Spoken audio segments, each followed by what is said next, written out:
aksi integrasi intervensi pencegahan dan penurunan stunting. Nah, 8 aksi ini merupakan kerja lintas OPD. Sekali lagi kami sampaikan bahwa ini bukan hanya menjadi PR Dinas Kesehatan, tetapi seluruh OPD.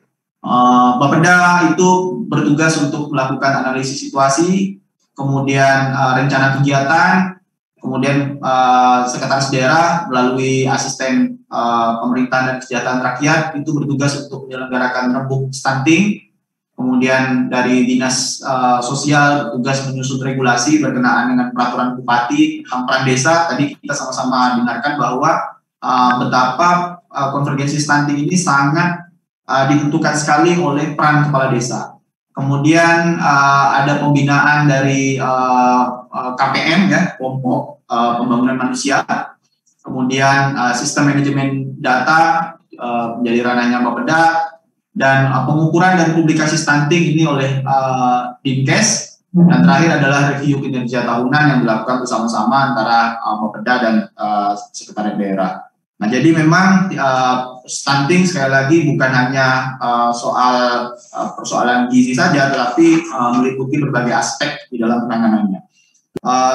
Untuk selanjutnya juga di dalam rencana kerja pemerintah daerah kita dalam Muslim Kabupaten juga program-program kegiatan berkenaan dengan stunting juga harus kita pastikan termuat di dalam RKPD dan APBD. Berikutnya. Nah, ini adalah jadwal yang akan kita lakukan untuk penanganan stunting di tahun 2022 mendatang. Seterusnya. Bapak Ibu, ini adalah tugas dari masing-masing OPD dan nanti bisa kita lihat secara lebih detail. Jadi sekali lagi bukan hanya tugas Dinkes dan tugas Bapeda, tapi meliputi seluruh OPD, baik dalam konteks mengidentifikasi sebaran prevalensi stunting, ketersediaan program, sampai dengan nanti adalah pembinaan kader pembangunan yang berasal dari baik dari kader posyandu, kader guru PAUD, dan kader lainnya yang ada di tingkat desa. Jadi hampir semua dinas-dinas yang berhubungan dengan pelayanan publik, terutama di bidang sosial, itu terlibat di dalam rencana aksi konvergensi stunting ini. Selanjutnya. Nah, di dalam RPJM tahun 2021-2026 itu kita sudah memuat juga target penurunan stunting kita, di mana pada tahun 2026 nanti kita targetkan angka stunting kita turun 12,14% dari sekarang 15,6%. Jadi ada lebih kurang 4% yang harus kita kerjakan di dalam 5 tahun ini. Berikutnya. Nah, ini secara regulasi di dalam Perda RPJM yang sudah ditetapkan, Pak Bupati sudah berkomitmen pada misi beliau yang pertama, yaitu membangun sumber daya manusia yang kompetitif, sehat, dan tangguh, berbudaya, serta berakhlakul karimah. Nah, ada beberapa sasaran yang harus kita kerjakan dan harus dimuat di dalam Renstra Perangkat Daerah. Yang pertama, sasaran meningkatnya kualitas dan akses pendidikan. Kemudian meningkatnya kualitas dan akses kesehatan, dan sasaran yang ketiga adalah meningkatnya kualitas kesejahteraan masyarakat, yang mana kita tahu bersama bahwa ini semua adalah menjadi sasaran-sasaran yang berkorelasi langsung dengan aksi konvergensi stunting di lapangan. Berikutnya. Nah, kemudian pada misi kedua, kita juga berkomitmen untuk memulihkan dan membangun ekonomi kerakyatan yang ramah lingkungan dan berbasis sektor perikanan dan pariwisata. Nah, di mana persoalan ketersediaan dan pemerataan infrastruktur, terutama sarana-prasarana penunjang di bidang pertanian perikanan, juga menjadi sasaran yang berkorelasi dengan penurunan stunting. Dan yang terakhir adalah pada misi keempat. Nah, tadi juga pada video sebelumnya sudah disampaikan bahwa persoalan sanitasi dan air bersih juga menjadi hal yang harus diperhatikan di dalam aksi konvergensi stunting, dan sebetulnya secara regulatif di dalam Perda RPJM itu sudah kita muat, di mana pada misi keempat yaitu melanjutkan pembenahan masalah air bersih, listrik, dan konektivitas wilayah. Nah, sasarannya adalah dengan meningkatnya pembangunan infrastruktur dasar, terutama yang berkenaan dengan air bersih dan sanitasi. Berikutnya, beberapa waktu yang lalu, tepatnya pada bulan Juni tahun 2021, kita sudah menandatangani komitmen yang Bupati menandatangani komitmen yang intinya adalah berkomitmen untuk melaksanakan percepatan penurunan stunting di Kabupaten Kepulauan Anambas. Ada 5 poin dan kami kira ini adalah yang menjadi tugas kita untuk bagaimana nanti mengimplementasikan di lapangan apa yang sudah ditandatangani oleh Bapak Bupati. Kemudian targetnya tadi kami sampaikan, target terakhir tahun 2026 itu kita berharap angka stunting kita 12,14%. Nah, di tahun 2020 kemarin itu angka stuntingnya 15,6%. Nah, harapan kita di tahun 2022 mendatang target stunting itu juga turun. Jadi dari 14,64%. Tahun 2023 14,14%, sampai nanti dengan tahun 2024 di akhir masa jabatan Kepala Daerah dan Wakil Kepala Daerah itu 13,14% kita targetkan, dan di akhir periode RPJM itu targetnya adalah 12,14%. Namun kalau target ini tercapai, sesungguhnya ini masih cukup tinggi kalau kita bandingkan dengan capaian kabupaten kota lainnya yang tadi angkanya sudah mencapai 11%. Nah, tadi sudah kami singgung bahwa Kabupaten Kepulauan Anambas akan menjadi lokus stunting bersama 154 kabupaten kota lainnya di tahun 2022. Cara pencegahan stunting secara garis besar sebetulnya ada dua, ada intervensi spesifik dan ada intervensi sensitif.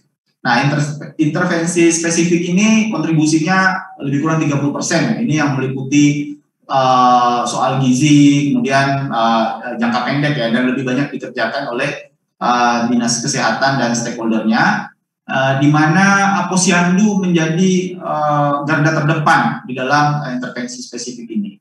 Kemudian selain itu ada intervensi sensitif. Nah, ini kontribusinya adalah 70%. Nah, ini untuk mengatasi penyebab tidak langsung supaya kecukupan pangan dan tidak terjadi infeksi. Jadi bukan hanya Dinas Kesehatan, tapi juga Dinas Perikanan, Pertanian, dan Pangan yang kami harapkan bisa terlibat juga di dalam penanganan stunting ini. Kemudian juga Dinas PU berkaitan dengan penyediaan air bersih, penanggulangan kemiskinan, dan kesetaraan gender. Jadi kalau Dinas Kesehatan lebih banyak bergerak pada domain intervensi spesifik, nah dinas-dinas lainnya itu kami harapkan juga berperan aktif pada intervensi sensitif karena kontribusinya mencapai 70%. Berikutnya, ini tadi sudah kami singgung juga, konvergensi multisektor percepatan pencegahan penurunan stunting. Jadi ada banyak sekali OPD yang terlibat, dan hari ini semua OPD itu kita undang, baik dari Dinas Kesehatannya, Dinas PU, Dinas Perkimnya, Dinas Pendidikan, Dinas Sosial, kemudian Ketahanan Pangan, dan desa. Nah, ini yang paling penting adalah desa, karena desa memang menjadi garda terdepan di dalam aksi konservasi stunting ini. Nah, tadi sudah disinggung juga, antara lain kontribusi intervensi sensitif itu yang paling berat sepertinya adalah persoalan sanitasi, kemudian juga persoalan air bersih atau air minum layak, kemudian konseling gizi dan bina keluarga, PAUD, kemudian juga program Keluarga Harapan atau BPJS, dan kawasan rumah pangan lestari. Nah, ini semua yang menjadi hal-hal yang harus kita perhatikan di dalam aksi konvergensi stunting, terutama yang berkenaan dengan intervensi sensitif. Nah, kalau untuk intervensi spesifik, tadi lebih banyak peran daripada Dinas Kesehatan. Berikutnya, terus saja. Nah, Bapak Ibu sekalian, ini integrasi pelaksanaan intervensi spesifik OPD pelaksana dari Dinas Kesehatan. Tadi sudah kita singgung juga. Kami kira nanti mungkin Pak Kadinkes bisa memaparkan lebih jauh. Seterusnya, nah, ini untuk yang intervensi sensitif oleh dinas-dinas selain daripada Dinas Kesehatan. Terus, terus. Ya, terus. Nah, Karena tahun depan itu kita akan ditetapkan sebagai lokus stunting, maka kami mengharapkan seluruh OPD itu bisa menyusun rencana kegiatan, kemudian melakukan diskusi untuk bagaimana implementasinya di lapangan nanti supaya antar lintas stakeholder tidak saling berbenturan. Kemudian pada saat rembuk stunting nanti, kita harapkan ada ekspos rencana kegiatan dan tentu saja adalah integrasi pelaksanaan rencana kegiatan antar lintas OPD maupun lintas stakeholder. Berikutnya. Ini pemerintah daerah kita punya peran dalam perumusan kebijakan, kemudian melakukan sosialisasi. Dapat juga kami informasikan di awal tahun nanti insya Allah tim penanganan stunting juga akan turun ke kecamatan-kecamatan, mohon kerjasama dari Bapak Camat. Kita juga akan melakukan sosialisasi yang intensif bagaimana peran masyarakat berkenaan dengan aksi konvergensi stunting ini. Kemudian peningkatan kapasitas, nah ini kami berharap, kalau tadi kita lihat di video masih banyak warga masyarakat yang nggak tahu tentang stunting. Nah kami berharap Posyandu, Puskesmas dan Posyandu itu bisa lebih intensif untuk melakukan sosialisasi, dan yang paling penting adalah meningkatkan kapasitas para pimpinan desa kita. Jangan sampai para kepala desa kita tidak mengerti tentang stunting sehingga tidak aware bagaimana memasukkan program stunting di dalam RKPDes maupun di dalam APBDes. Kemudian tentu saja manajemen data, koordinasi, dan rembuk stunting. Nah ini juga harus kita laksanakan. Perencanaan program, penganggaran, kemudian konsistensi, artinya ini tidak hanya kita lakukan di tahun 2022 Bapak Ibu, walaupun lokus kita adalah tahun 2022, tapi kita tadi sama-sama lihat bahwa target kita yang sesungguhnya itu adalah sampai dengan tahun 2026, di mana angka stunting itu turun menjadi 12 sekian persen gitu. Kemudian juga melakukan publikasi. Seterusnya, pada intinya penanganan stunting bukan hanya dilakukan oleh pemerintah daerah, tetapi juga oleh individu dan komunitas, oleh perguruan tinggi, oleh dunia usaha, oleh media. Nah kita juga berharap para media kita, para wartawan kita juga lebih gencar dalam mempublikasikan tentang bagaimana masyarakat mestinya terlibat di dalam penanganan stunting ini. Seterusnya, ini adalah angka prevalensi stunting Kabupaten Anambas di tahun 2021. Kita bisa melihat data-data kecamatan dan desa yang sudah dilakukan pengukuran. Jadi kalau kita lihat itu beberapa desa yang dekat dengan ibu kota, bahkan itu juga angka stuntingnya masih cukup lumayan. Misalnya di Tarempa itu ada dari 280 yang diukur, itu sebanyak 62 itu dikategorikan sebagai stunting dengan peringkatnya 14%, gitu. Dengan peringkat ke-14, maaf. Nah, persentasenya mencapai 22,14%. Di Tarempa Selatan, nah ini juga dekat dengan ibu kota, tetapi persentase stuntingnya cukup tinggi, yaitu 43,53%.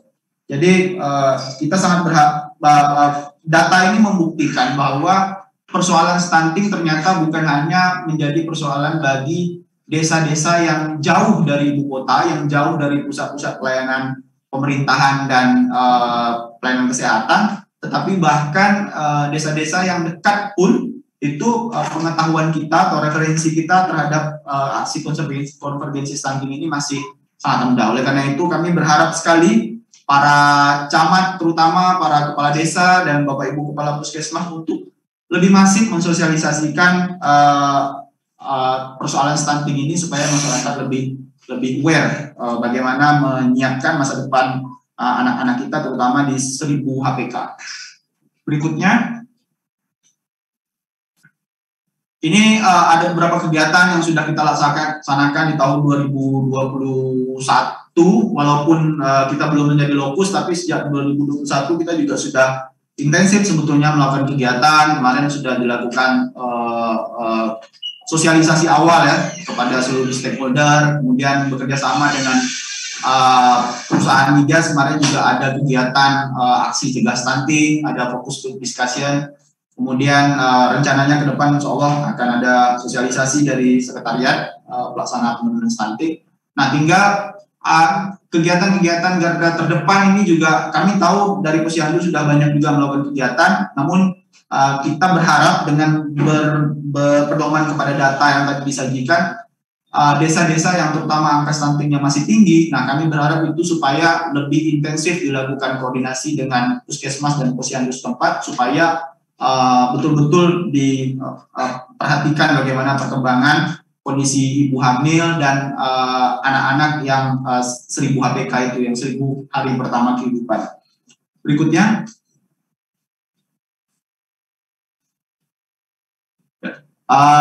Ini adalah kegiatan yang akan dilaksanakan dalam penurunan stunting.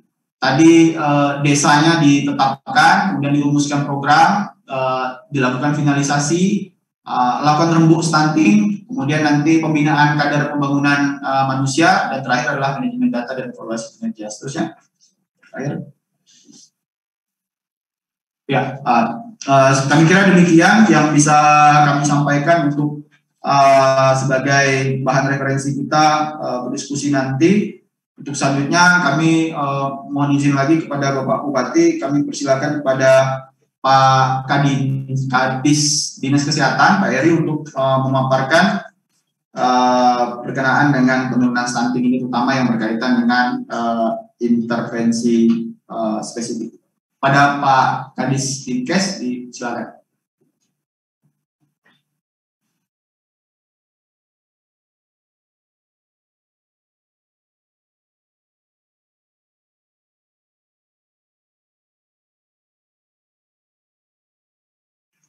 Pak Herianto masih bergabung bersama kita, Pak? Ya. Materi ini belum masuk tadi. Ada gangguan. Silakan, mungkin Pak. di-share dari sana. Oke, kita coba di-share.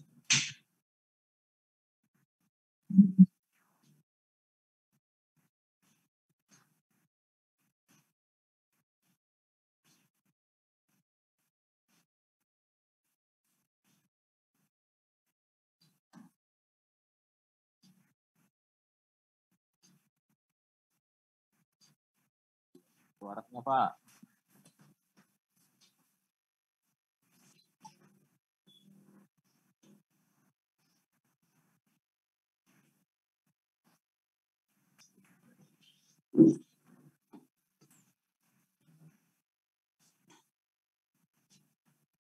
Jadi kalau bakaran itu pakai PDF dalam membuat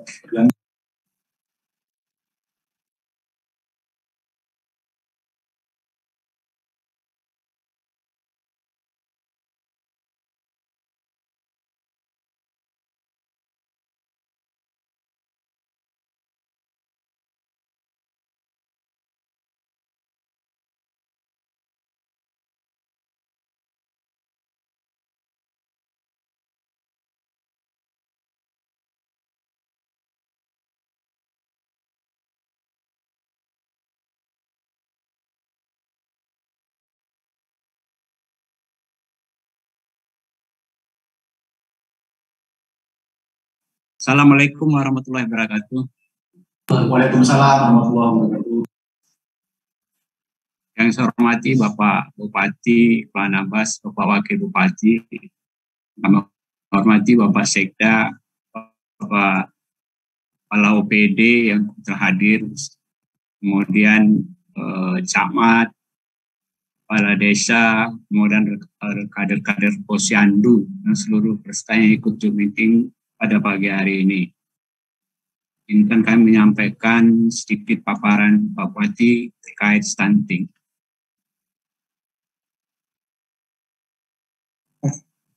Next, lanjut.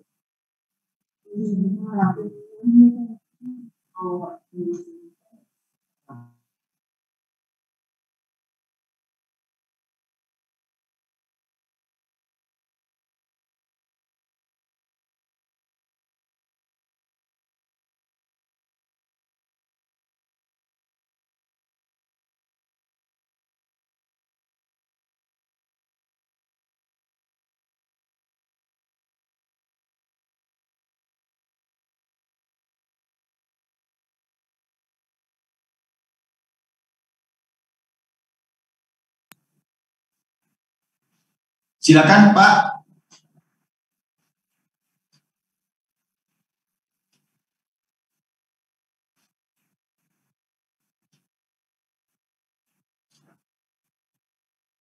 Pak Eri masih bergabung?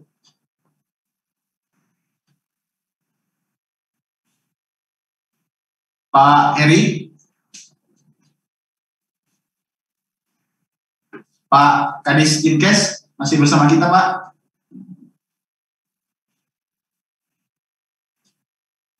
Oke, baik Bapak Ibu sekalian, sepertinya Pak Kadis Dinkes sedang mengalami kendala. Oh, bisa Pak? Ya, udah Pak Des. Oke, silakan Pak.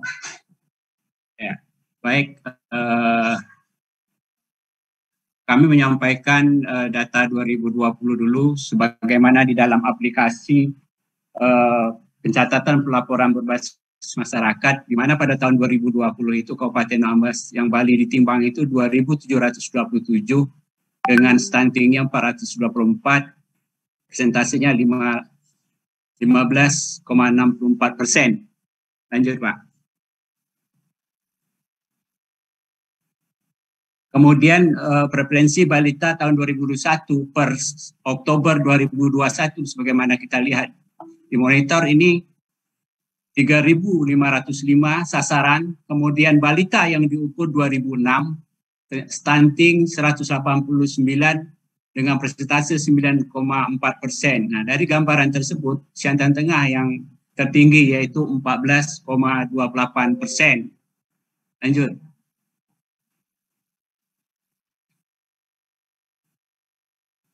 Ya, ini kita mengenal gejala stunting sejak ini. Stunting adalah keadaan tumbuh yang sangat pendek, dilihat dengan standar baku WHO, MDRS. Nah, ciri-ciri stunting anak sebagaimana kita tahu, tanda pubertas terlambat, performa buruk pada tes perhatian dan memori belajar, pertumbuhan gigi terlambat, kemudian usia 8-10 tahun anak menjadi lebih pendiam dan tidak banyak melakukan eye contact.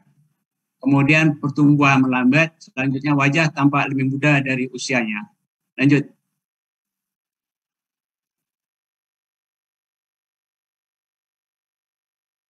Nah, pencegahan stunting, sebagaimana kita tahu tadi sudah disampaikan juga, pertama yang paling menentukan adalah asupan gizi, status kesehatan, di mana asupan gizi tadi sebagaimana intervensinya, ketahanan pangan, kemudian lingkungan sosial, lingkungan kesehatan, dan lingkungan pemukiman. Ya, seperti tadi disampaikan Bapak Beda, air, sanitasi, dan kondisi bangunan. Lanjut.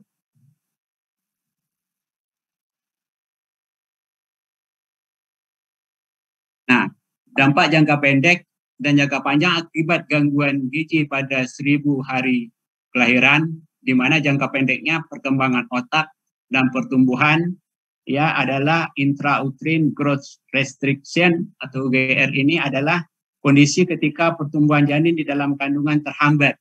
Kemudian metabolik program. Nah, dampak jangka panjang tentunya berpengaruh pada kemampuan kognitif atau kecerdasan. Kemudian stunting atau pendek kemudian menimbulkan penyakit hipertensi, diabetes, obesitas, dan penyakit jantung koroner serta stroke. Lanjut.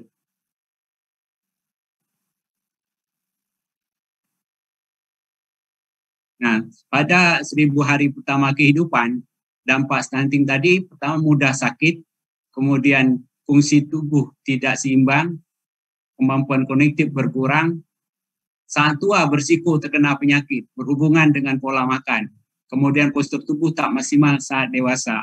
Nah, stunting dapat dicegah dengan memastikan kesehatan yang baik dan gizi yang cukup pada 1000 hari pertama kehidupan.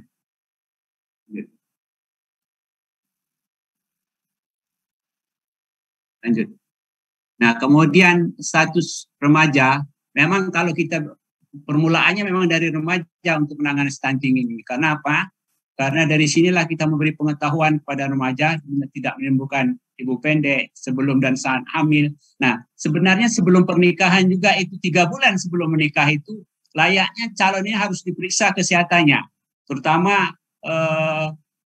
tinggi badan, berat badan, HB, dan lingkaran lengan. Nah, ini perlu diperiksa dulu. Makanya kita diundang Kemenak semalam provinsi bahwa MOU Kemenak dengan Dinkes untuk melibatkan Dinkes, di mana calon-calon pengantin harus diperiksa dulu oleh puskesmas atau rumah sakit.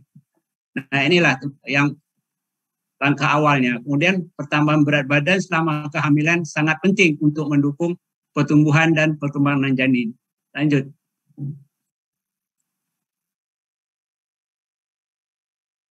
Nah, mengapa gizi ibu hamil? Nah, ibu hamil merupakan bagian proses ibu hari pertama kelahiran yang sangat penting.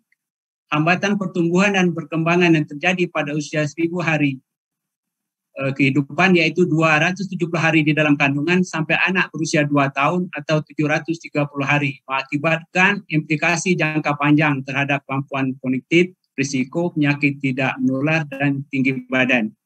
Lanjut.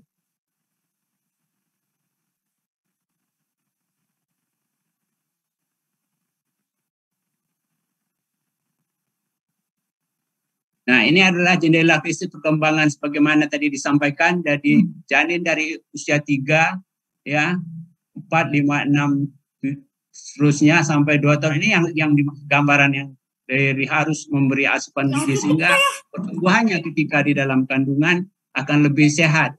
Ini yang penting. Inilah yang diintervensi oleh Dinas Kesehatan. Lanjut.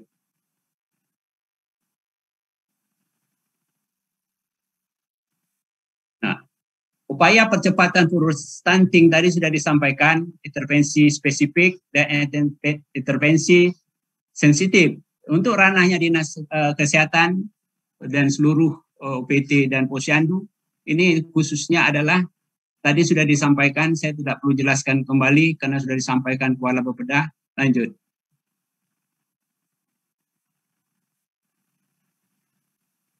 Nah, 14 intervensi gizi berdampak besar mengurangi stunting sebesar 20% apabila cakupan mencapai 90%. Yang pertama, intervensi dengan sasaran ibu hamil. 1, memberikan makanan tambahan pada ibu hamil untuk mengatasi kekurangan energi dan protein kronis. 2, mengatasi kekurangan zat besi dan asam folat. 3, mengatasi kekurangan yodium. 4, menanggulangi kecacingan pada ibu hamil. 5, melindungi ibu hamil dari malaria. 2, intervensi dan sasaran ibu menyusui dan anak usia 0 sampai 6 bulan. 1, mendorong inisiasi menyusui dini. Pemberian ASI jolong atau kolostrum. Nah, kolostrum ini adalah proses pembentukan ASI ketika ibu masa hamilnya. Jadi pemberian ASI pertama itu yang penting. Kadang-kadang kan ada kekurangan pengetahuan ibu, kadang itu dibuang itu. ASI pertama itu jarang itu dilakukan. Inilah mungkin tugas yang di lapangan, terutama tenaga kesehatan maupun di posko, posyandu, puskesmas untuk memberi pemahaman kepada ibu-ibu hamil. Itu justru itu yang terbaik sebetulnya untuk menangkal berbagai macam penyakit dan bayi tetap sehat. 2, mendorong pemberian ASI eksklusif ini sampai usia 6 bulan. 3, intervensi dengan sasaran ibu menyusui anak usia 7 sampai 23 bulan. 1, mendorong penerusan pemberian ASI hingga 23 bulan didampingi oleh pemberian makan pendamping ASI. 2, menyediakan obat cacing. 3, menyediakan suplemen zinc. 4, melakukan fortifikasi zat besi ke dalam makanan. 5, memberikan perlindungan terhadap malaria. 6, memberikan imunisasi lengkap. 7, melakukan pencegahan dan pengobatan diare. Lanjut.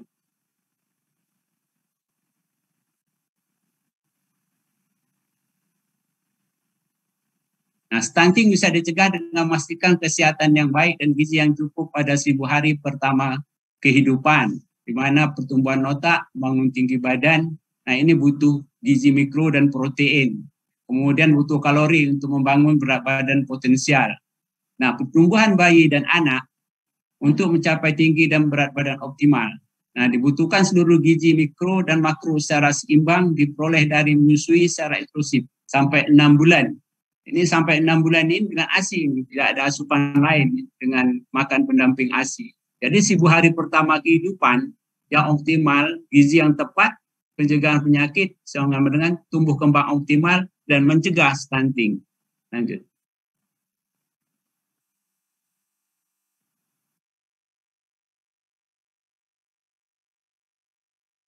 Ya, terima kasih. Mungkin itu kita pun sudah menyusun program. Insya Allah ini akan bergerak. Kemarin kan kita sudah bersama juga dengan Perdimas. Selanjutnya 2022 ini sudah mulai langsung action di lapangan. Sebagaimana kita ketahui 2024 arahan Pak Presiden kan harus 14%. Nah, kita memang ada perbedaan-perbedaan data kita dengan BKKBN karena mereka kemarin hanya melakukan sampling saja, setiap desa itu 10. Nah, tugas kepala desa, camat kita memang harus akurat ya untuk pemantauan di lapangan sehingga Dinas Kesehatan juga beserta tenaga kader posyandu bergeraknya akan lebih cepat, saling berkoordinasi. Mungkin itu saja. Sekali lagi terima kasih, mohon maaf atas kekurangannya. Bila itu Assalamualaikum warahmatullahi wabarakatuh.